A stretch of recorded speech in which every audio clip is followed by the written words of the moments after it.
غازی ولاق میں خوش آمدید۔ سردیوں اور سوپ کا اپنا ہی منفرد امتزاج ہے بھائی۔ کراچی میں سردی آتے ہی ہم بھی سوپ کا مزہ لینے اپنے دوستوں فائز، انعام اور رومی کے ساتھ گلشن معمار میں واقع دی سپائس مرجن پہنچ گئے۔ سوپ کا پہلا سپ لیتے ہی بے اختیار زبان سے نکلا، ارے واہ کیا سوپ ہے، کیا منفرد ذائقہ ہے، جیسا نام ویسا کام۔ عملے کی خوش اخلاقی نے ماحول کو اور خوشگوار بنا دیا۔ اگر آپ بھی ایسا ہی ماحول اور سوپ کا مزہ لینا چاہتے ہیں تو گلشن معمار میں دی سپائس مرجن کا ایک دفعہ ضرور وزٹ کیجیے۔ ہمارے ہر دل عزیز دوست مولانا ندیم الرشید صاحب عارضہ قلب میں مبتلا ہیں۔ ان کی عیادت کے لیے اپنے دوستوں کے ساتھ جانا ہوا، ان سے مل کر بہت خوشی ہوئی اور مولانا ندیم الرشید صاحب بھی شاداں و فرحاں ہوئے۔ حدیث شریف میں مریض کی عیادت کی بہت بڑی فضیلت ہے۔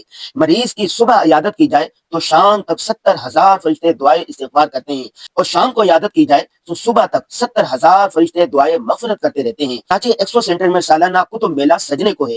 ہم بھی اپنی 32 کتابوں کے ساتھ موجود ہوں گے انشاءاللہ تعالی۔ آپ بھی فیملی کے ساتھ تشریف لائیں اور ہمارے دستخطوں کے ساتھ مختلف موضوعات پر لکھی گئی درجنوں کتابیں رعایتی قیمت پر حاصل کریں۔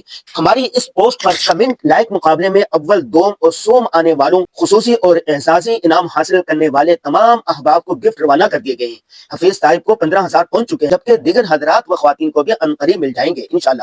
آج کی ضروری بات یہ ہے کہ ہر موسم سے لطف اٹھانا سیکھیں۔